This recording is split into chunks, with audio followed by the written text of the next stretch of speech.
Chapter 5. Haha! Well, hang in there. I'm sure he'll get the idea sooner or later. Chief Olson laughed some more. Those Dalmatians, they sure are energetic when they're pups.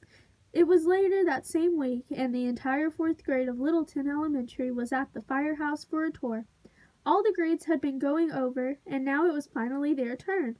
The other kids were milling around in the firehouse lobby while they waited for their tour to begin, punching one another and giggling when their teachers told them to settle down. But Lizzie was talking to Chief Olson. She was telling him all about Cody and his mischievous ways. She knew he would be interested. Chief Olson owned the firehouse mascot, a Dalmatian named Gunner. Lizzie had known Gunner for a long time. He was the best behaved dog she had ever met. Plus, he was a hero. Gunner had once pulled someone out of a burning building. He had saved a life. You're amazing, Gunner, said Lizzie, giving the big dog's solid shoulder a pat. Gunner sat quietly next to the chief, wearing a more mature version of Cody's goofy smile. Gunner was always on hand to welcome groups who were touring the firehouse. Is Gunner going to be riding with us in the parade? Lizzie asked Chief Olson. You bet he is, the chief grinned. He wouldn't miss it for the world. Lizzie petted Gunner again. It was hard to imagine that Cody would ever grow up to be as calm as this. Not that he wasn't learning. Lizzie was still practicing with him every day, and sometimes Cody would stop barking for as long as 5 seconds after she had told him quiet. Next, Lizzie planned to start teaching Cody how to sit and wait when she opened the front door, instead of jumping up excitedly. Then maybe she could figure out how to teach him to quit pulling on the leash. Okay, we're all set. Lizzie's dad stepped in front of the crowd of kids. Hello, 4th graders. I'm Firefighter Paul, otherwise known as Lizzie's dad. He winked at Lizzie and smiled around the crowd. Welcome to you and all. How many of you have been to the firehouse before? Lots of kids raised their hands, including Lizzie. I remember when we came here in kindergarten, yelled out Daniel, a boy in Lizzie's class. Jessica cried when she saw the fireman in his oxygen mask and everything. Jessica punched Daniel. Shut up! She was blushing. That happens sometimes, said Lizzie's father.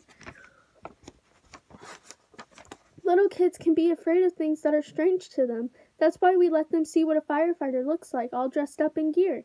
If you're 5 years old and your house is on fire, you need to know what that firefighter is your friend, no matter how scary he or she looks. Caroline raised her hand. I remember you in 2nd grade when we got to climb onto the truck, she said. That was exciting when we were little. Lizzie saw that she was gazing wistfully at the big ladder truck. Lizzie's dad smiled. Kids of all ages like to do that, he said. We'll get a chance after we tour the building, but before we do that, he said, let's play a little game. How long do you think it will take me to get into my firefighting gear? A minute, yelled out Noah. Everyone else started shouting at the same time. 5 minutes, 3 seconds, 4 hours. Lizzie's dad laughed at that last one. Who has a watch? You can time me. He walked over to the rack where all the firefighters' gear was stored. Ready? Here I go. He jumped into his boots, then pulled up his baggy pants, stretching the suspenders over his shoulders. He buttoned the pants, pulled on a fire-retardant hood, slipped into his heavy jacket, pulled on a pair of gloves, and plopped his helmet on top of his head. Stop! How long was that? Daniel checked his watch. Wow, he said. 25 seconds. Lizzie knew her dad's record was 21, but she cheered along with everyone else. Then she and the rest of the 4th graders followed him upstairs, checking out the bunk room, the offices, the kitchen, and the room where all the firefighters hung out, playing cards or reading when they weren't busy. Mr. Peterson explained about all the chores they had to do, cleaning the firehouse and the equipment, cooking, fixing anything that was broken. It's a lot of work, said Lizzie's dad, but this is our house, and we have to take care of it. When it was time to go downstairs, Lizzie's dad asked, anyone want to see me slide down the pole? Yeah, everybody yelled. They all trooped down the stairs and waited at the bottom. In a second, Mr. Peterson came sliding down the pole with a big grin on his face. Yahoo! He yelled. Everybody cracked up. They could all tell what Lizzie knew, that her dad loved that part of being a firefighter. Lizzie smiled at him, feeling proud enough to burst. Okay, on to the trucks, said Mr. Peterson, leading the way. You can each climb up the driver's seat of the ladder truck and see how it feels to sit there. Chief will help you down on the other side when you're done." It happened when Lizzie was waiting for her turn. A loud bell sound started clanging and a voice came over the loudspeaker. "Possible heart attack at 32 Elm Street. All units respond."